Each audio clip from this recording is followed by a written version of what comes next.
গালি দিয়েছেন? বাতাস। আরে প্রবলেম রে, জীবনে বহুত প্রবলেম করলাম ভাই এই ভিডিও করতে এসে, কিন্তু ভাইরাল হলো না, ভাইরালই হইলো না, কোনোভাবেই ভাইরাল হইলো না।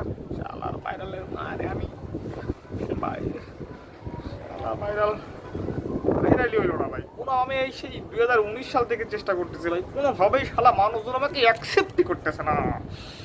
মানে আমার, মানে আমার সুপারটা সামনে গেলেই ওনাদের, মানে ওনাদের মাথা মুজি ঠিক থাকে না ভাই, মানে আপনাদেরই মাথা মুজি ঠিক থাকে না ভাই। আমার মানে কী করবো ভাই, আমার মানে মিনিমাম ভিউ নাই ভাই, আমার 4-5টা লাইক, মানে 4-5টা লাইক হলে আমি অনেক মানে সাকসেসফুল মনে করি। আমার সেটাই হয় না।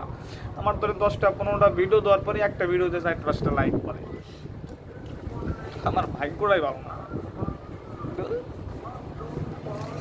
আমি ভিডিও বানানো বানানো মানে হাল ছাড়ি, হাল ছাড়ি দিলেও আবার আফসোস থাকবে মনের ভিতরে যে তুই হাল ছেড়ে দিছিস। কী করবো আমি, ভিডিও করি।